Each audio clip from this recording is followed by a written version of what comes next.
Assalamualaikum warahmatullahi wabarakatuh. Perkenalkan, nama saya Fikri Inggiansa Utomo. Saya dari kelas C. Ini saya akan mempresentasikan hasil dari penelitian saya yang berjudul Analisis Korespondensi dalam menentukan preferensi konsumen terhadap pembelian HP Vivo, iPhone, Oppo, Samsung, dan Redmi. Baik, tugas ini dikerjakan sebagai syarat untuk melengkapi UTS. Baik, langsung saja masuk ke materinya. Yang pertama adalah latar belakang. Perkembangan teknologi informasi dan komunikasi dewasa ini memberikan pengaruh yang besar bagi dunia industri. Salah satunya adalah industri komunikasi.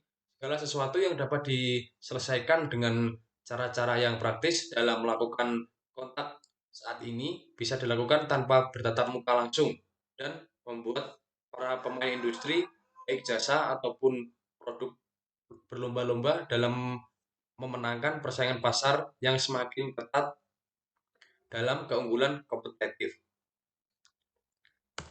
Baik, yang selanjutnya ada rumusan, tujuan, dan manfaat. Untuk rumusannya, untuk mengetahui bagaimana preferensi konsumen terhadap pembelian HP Vivo, Oppo, dan iPhone, Samsung, serta Redmi. Untuk tujuannya itu untuk mengidentifikasi preferensi konsumen terhadap berbagai merek smartphone. Kemudian manfaat penelitian, manfaatnya itu untuk menambah literatur dan pemahaman tentang perilaku konsumen dalam pemilihan produk handphone khususnya merek Vivo, Oppo, iPhone, Samsung, dan Redmi. Selanjutnya tinjauan pustaka. Analisis korespondensi adalah teknik statistik multivariat yang digunakan untuk menganalisis hubungan antara dua atau lebih variabel kategori. Teknik ini sangat berguna untuk menampilkan data dalam bentuk peta grafis yang memungkinkan peneliti mengidentifikasi pola atau keterkaitan antara variabel-variabel tersebut secara lebih visual dalam konteks pemasaran. Analisis korespondensi sering digunakan untuk memahami preferensi konsumen dan posisi merek di benak konsumen. Baik, next.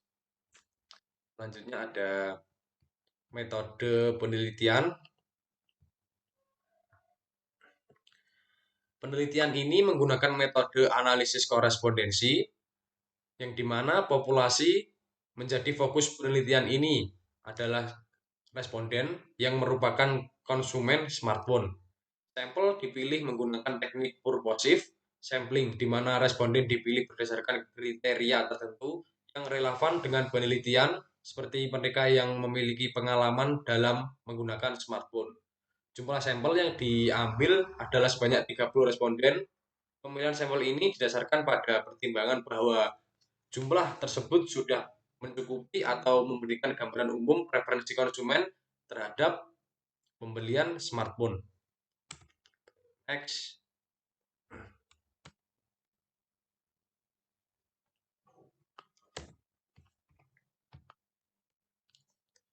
Yang selanjutnya ada hasil dari penelitian.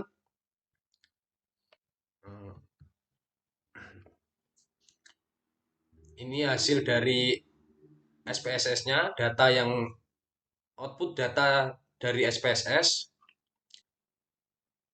Untuk interpretasinya, tabel korespondensi menunjukkan tabel kontingensi dari sampel pada atribut harga HP Vivo 8 responden, HP Oppo 5 responden, dan seterusnya. Lalu pada kualitas HP Vivo 6 responden,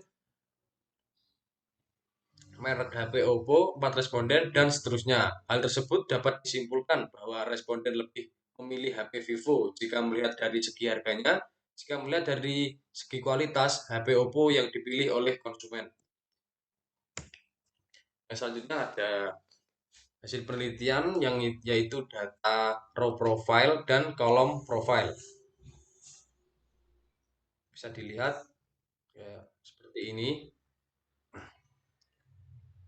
Untuk interpretasinya, Pada output profil baris menunjukkan bagaimana distribusi kategori dalam baris tabel kontingensi terkait dengan kategori dalam kolom, sedangkan pada output profil kolom menunjukkan bagaimana distribusi kategori dalam kolom terkait dengan kategori dalam baris. Setiap sel dalam profil kolom menunjukkan proporsi kategori kolom yang didistribusikan ke dalam kategori baris. Misalnya, beberapa banyak dari responden yang memilih harga pada HP Vivo memiliki nilai 0,348, HP Oppo 0,217, dan seterusnya. Sedangkan pada setiap sel di profil baris menunjukkan proporsi dari kategori baris yang berada dalam kategori kolom. Misalnya, kita dapat melihat berapa proporsi pemilihan HP Oppo pada atribut harga, yaitu 0,267, atribut kualitas pada HP Redmi yang memiliki nilai 0,206, dan seterusnya. Dari hasil ini, kita dapat mengetahui suatu atribut unggul pada suatu merek HP. Apa saja yang unggul, seperti atribut harga pada HP Vivo dan kualitas pada HP Redmi yang lebih unggul. Selanjutnya, data summary.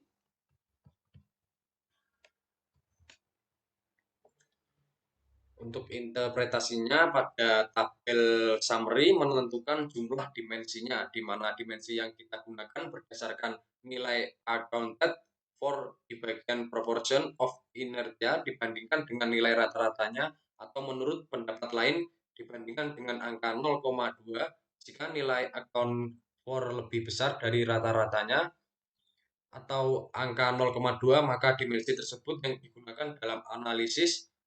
Dalam contoh kasus ini, nilai account for-nya pada dimensi 1 sebesar 0,718, di dimensi 2 sebesar 0,232, dan dimensi 3 sebesar 0,050, serta pada dimensi 4 nilainya sudah di bawah 0,2 sehingga tidak kita gunakan di dimensinya. Oleh karena itu, kita dapat menggunakan 3 dimensi, yaitu pada dimensi 1, 2 dengan demikian. Dimensi pertama menjelaskan 71,8% inersia. Dimensi kedua menjelaskan 23,2%, dan dimensi 3 menjelaskan 0,050%. Hal ini dapat kita simpulkan bahwa sebagian besar hubungan antara kategori dijelaskan oleh dua dimensi ini. Di dua dimensi tersebut sudah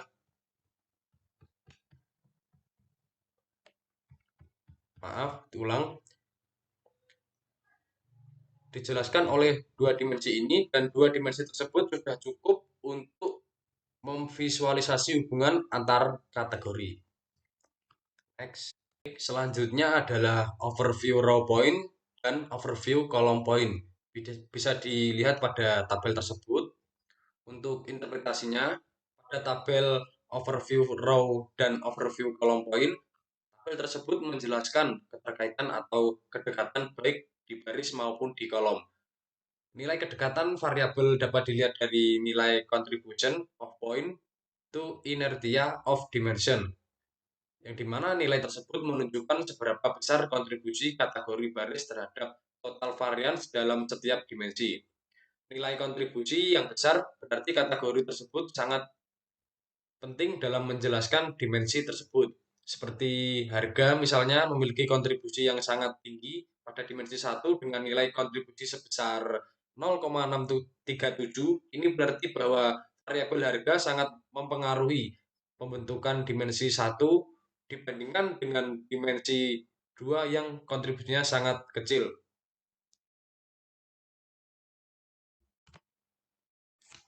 Yang selanjutnya adalah raw points for attribute symmetrical normalization. Bisa dilihat pada tabel tersebut.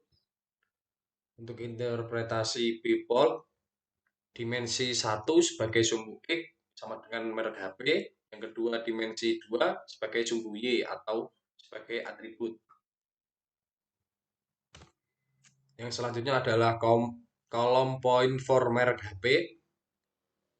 Untuk interpretasinya, kedekatan kategori yang posisinya berdekatan di peta menunjukkan adanya hubungan atau pola yang mirip antara kategori tersebut. Misalnya kategori kualitas berdekatan dengan kategori HP Redmi, artinya orang lebih menyukai harga yang diberikan kualitas pada HP Redmi, sedangkan HP Oppo berada dekat dengan atribut merek HP.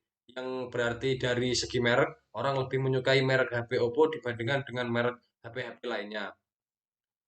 Selanjutnya, row and column point bisa dilihat pada tabel tersebut. Untuk interpretasinya, semakin jauh jarak antar kategori, semakin kecil hubungan antara kategori tersebut. Misalnya kategori merek dan HP, merek dan HP Samsung terletak jauh, artinya konsumen tidak merekomendasikan untuk para konsumen terhadap merek HP Samsung. Baik, yang terakhir adalah kesimpulan. Berdasarkan hasil analisis korespondensi terhadap preferensi konsumen dalam memilih merek HP, beberapa kesimpulan dapat diambil. Dari segi harga, konsumen lebih cenderung memilih merek Vivo yang memiliki proporsi tertinggi dalam atribut ini. Sementara itu, Oppo dan Samsung kurang dipilih berdasarkan harga. Kualitas menjadi keunggulan bagi merek Redmi dengan presentasi tertinggi dibandingkan merek lainnya, menunjukkan bahwa konsumen mengutamakan kualitas pada merek tersebut. Untuk spesifikasi, tidak ada merek yang secara signifikan mendominasi. Meskipun Samsung sedikit lebih unggul dalam hal desain, Samsung dan Redmi mendapat perhatian lebih dari konsumen, yang menandakan kedua merek ini dianggap memiliki desain yang menarik. Mereka secara keseluruhan atau secara brand menunjukkan bahwa Oppo dan Samsung memiliki citra yang kuat di kalangan konsumen. Baik, terima kasih. Itu saja paparan materi dari saya. Apabila ada salah kata maupun kurang lengkap dalam menyampaikan materi, saya pribadi mohon maaf. Saya akhiri. Wassalamualaikum warahmatullahi wabarakatuh.